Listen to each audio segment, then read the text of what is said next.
हरे कृष्ण सुधी भक्तवृंद आज के एक श्लोक पाठ करब श्रीमद्भगवद्गीता यथायथ नवम अध्याय 27 नम्बर श्लोक यत् करोषि यत् पश्नासि यत् जोहोषि ददासि यत् तपस्योषि कौन्तेय तत्कुरुष्व मदर्पणम्।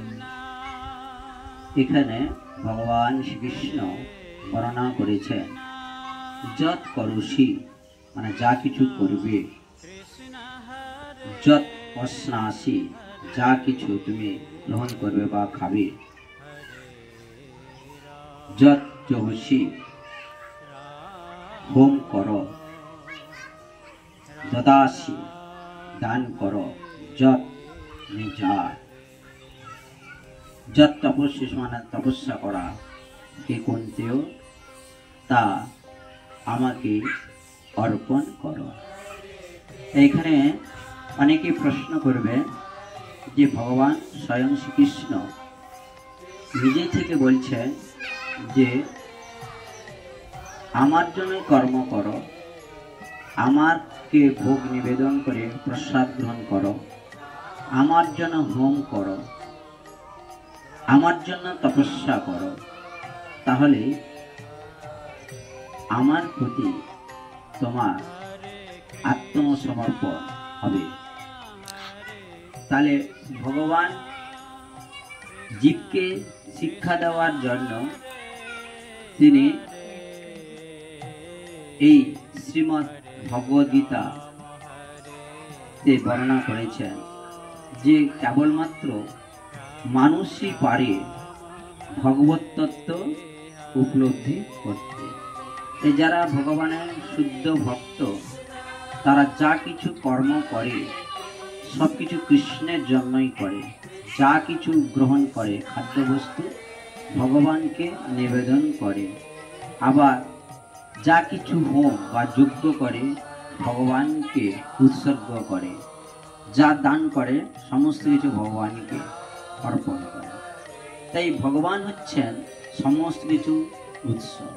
এই জন্য ব্রহ্মসংহিতাতে বলা হয়েছে ঈশ্বর পরম কৃষ্ণ সচিদানন্দ বিগ্রহ অনাদির আদি গোবিন্দ সর্বকারণ কারণ। তো এইখানে ভগবানের কাছে যদি আমরা কিছু কর্ম করি সেই কর্ম যাতে কৃষ্ণ ভাবনায় ভাবিত হয়। আমরা জাগতিক অনেক কর্ম করি কিন্তু সেই কর্ম বন্ধনে আমরা পতিত হব, কিন্তু ভগবান শ্রীকৃষ্ণের জন্য যদি আমরা কর্ম করি তাহলে আমাদের কর্ম বন্ধনে আবদ্ধ হব না। তাই ভগবান শ্রীকৃষ্ণ অর্জুনকে বলেছিলেন যে অর্জুন আমার নিমিত্ত তুমি যুদ্ধ করো, এই যুদ্ধে যদি তুমি পরাজয় লাভ করো তাহলে তুমি স্বর্গসুখ লাভ করবে, এবং যদি তুমি জয়লাভ করো তাহলে তুমি এই রাজ্য শাসন করতে পারবে। এই ভগবান সবকিছু জানতেন যে অর্জুন জয়লাভ করবে কিনা, কিন্তু তা সত্ত্বেও অর্জুনকে বোঝানোর চেষ্টা করেছিলেন এই জগতে যা কিছু আমরা কর্ম করব সেটা যদি ভগবান শ্রীকৃষ্ণের নিমিত্ত যদি করি তাহলে এই জড় বন্ধন থেকে আমরা মুক্ত হব।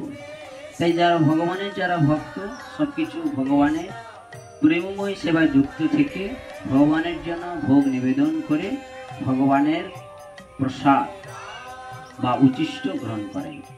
তাতে কি হয়, জন্ম মৃত্যু জরাব্যাধি থেকে যেমন মুক্ত হওয়া যায় এবং তার সাথে সাথে ভগবানের প্রেমময় সেবায় যুক্ত হওয়া যায়। এবং আমরা সকলেই যে প্রতিশ্রুতি দিয়ে এসেছি কৃষ্ণ ভজিবার তরে সংসারে আইনু মিছে মায়া বদ্ধ হয়ে বৃক্ষ সম হয়ে। তাই ভগবানের সেবা করবার জন্য যদি আমরা জীবনকে উৎসর্গ করি তাহলে ভগবানের কাছে যে আমরা প্রতিশ্রুতি দিয়েছিলাম সেই প্রতিশ্রুতি আমরা যথাযথভাবে রক্ষা করার চেষ্টা করব। এবং তারপরে হচ্ছে যে দান বা হোম। হোম হচ্ছে ভগবানের প্রীতি উদ্দেশ্যে যজ্ঞ অনুষ্ঠান করা। যেহেতু কলিযুগে হোম বা যজ্ঞ নিষেধ রয়েছে, তবুও পূর্বতন আচার্যবর্গ ভগবানের প্রীতিবিধানের জন্য হোম বা যজ্ঞ অনুষ্ঠানে বর্ণনা করেছেন। পাঞ্চরাত্রে দীক্ষার মাধ্যমে কেউ যদি যজ্ঞোপবীত ধারণ করে ভগবান শ্রীকৃষ্ণ কিংবা মহাপ্রভু প্রীতিবিধানের জন্য যজ্ঞ করে বৈষ্ণব ধারায়, তাহলে সে যজ্ঞ অনুষ্ঠান করা যেতে পারে। এবং তার চেয়েও যদি কেউ সংকীর্তন যজ্ঞ করে তাহলেও ফলপ্রদ। এই কলিযুগের জন্য সংকীর্তন যজ্ঞকে বেশি করে গুরুত্ব দেওয়া হয়েছে। এরপর হচ্ছে দান। দান সকলেই দান করে, কিন্তু এই দানটা হচ্ছে 3 রকমের: সাত্বিক দান, রাজসিক দান এবং তামসিক দান। এই জগতের মানুষেরা প্রায় বা বেশিরভাগই রজ এবং তমগুণ সম্পন্ন ব্যক্তিরা রাজসিক এবং তামসিক দান করে থাকে, কিন্তু সত্যগুণ অধিষ্ঠিত হয়ে সাত্বিকভাবে জীবনযাপন করে দান করা অত্যন্ত দুর্লভ।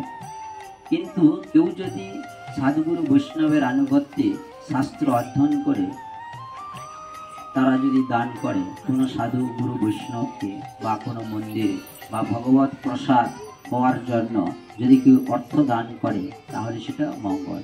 সেজন্য শিল প্রভুপাদ বর্ণনা করেছেন, কারো যদি অর্থ থেকে থাকে তাহলে মন্দির নির্মাণ করবার জন্য এবং ভগবানের প্রসাদ বিতরণ করবার জন্য এবং সাংগঠনিক ব্যাপারে যদি কেউ অর্থ প্রদান করে, তার দ্বারা তাদের মঙ্গল সাধন হবে। সকলের পক্ষে নিয়ম নিষ্ঠা পালন করে ভগবত সেবা করা যায় না, কিন্তু যারা সাধারণ মানুষ তারা যদি ভগবানের সেবা করবার জন্য অর্থ প্রদান করে, আর সেই অর্থ কোনো শুদ্ধ ভক্ত যদি ভগবানের প্রচারের জন্য খরচ করে বা সেবা করে, তাহলে সেটা অত্যন্ত ফলপ্রদ। এরপরে বর্ণনা করা হচ্ছে যে তপস্যা। তপস্যা এখন যে যুগ, তাতে গুহায় বা বনে জঙ্গলে তপস্যা করা সম্ভব হয় না, কিন্তু প্রবাদ বর্ণনা করেছেন কেউ যদি বৈষ্ণব ধারায় জীবনযাপন করে, একাদশী, জন্মাষ্টমী এবং বৈষ্ণব ধারায় যত উপবাস রয়েছে সেগুলো যদি কেউ যথাযথভাবে পালন করে, তার মাধ্যমে সে তপশ্চর্য পালন করবে। তপশ্চর্য কথার অর্থ হচ্ছে দেহকে কিছু সাধন করা। তাই ওই দিন কিছু সাধন করে যদি ভগবানের গুণকীর্তন, ভগবানের মহিমা প্রচার করে, তাহলে কী হবে, তার সেই তপস্যা সর্বতভাবে মঙ্গল হবে। তাই শিল প্রভুপাদ গীতা তাৎপর্যে বর্ণনা করেছেন, যদি কেউ ভগবত ভক্তি লাভ করবার জন্য ব্যাকুল হয়, এই ব্যাকুলের মধ্য থেকে তাকে সর্বপ্রথমে ভগবানের জন্য কর্ম করতে হবে, ভগবানের কাছে ভোগ নিবেদন করে প্রসাদ গ্রহণ করতে হবে, ভগবানের জন্য হোম বা যজ্ঞ করতে হবে, ভগবানের প্রীতিবিধার জন্য দান করা যেতে পারে, ভগবানের জন্য তপস্যা করা যেতে পারে। এগুলো মনুষ্য জন্মে এগুলোই সার্থক হয়, কিন্তু অন্যান্য জীবের পক্ষে বা অন্যান্য পশু পাখিদের পক্ষে এগুলো নিশ্চয়ই সম্ভব নয়। তাই দুর্লভ যে মনুষ্য জন্ম যে আমরা লাভ করেছি, এই মনুষ্য জন্মের উদ্দেশ্য হচ্ছে ভগবত কৃপা লাভ করা এবং নিজেও মুক্ত হওয়া নয়, নিজেও ভক্তি জীবনে ভগবদ্ধামে ফিরে যাওয়া নয়। প্রত্যেকটা ব্যক্তি যাতে কৃষ্ণ ভাবনায় ভাবিত হয়, তার জন্য সকলকেই চেষ্টা করতে হবে। এই মহাপ্রভু ভবিষ্যৎবাণী করেছিলেন, পৃথিবীতে আছে যত নগরাদি গ্রাম, সর্বত্র প্রচার হইবে মোর নাম। এই মহাপ্রভু আমাদের মতন প্রত্যেকটা বদ্ধ জীবদেরকে মুক্ত করবার জন্য বা ভগবত ধামে ফিরিয়ে নিয়ে যাওয়ার জন্য তিনি সংকীর্তন যজ্ঞ প্রচার করেছিলেন এবং সর্বোপরি সকলেই যাতে গৃহে থেকে হরিভজন করতে পারে, তার জন্য তিনি নিত্যানন্দ এবং হরিদাস ঠাকুরকে নির্দেশ দিয়েছিলেন, শোনো শোনো নিত্যানন্দ, শোনো হরিদাস, সর্বত্র আমার আজ্ঞা করহ প্রকাশ, প্রতি ঘরে ঘরে করহে ভিক্ষা, বলো কৃষ্ণ ভজ কৃষ্ণ, কর কৃষ্ণ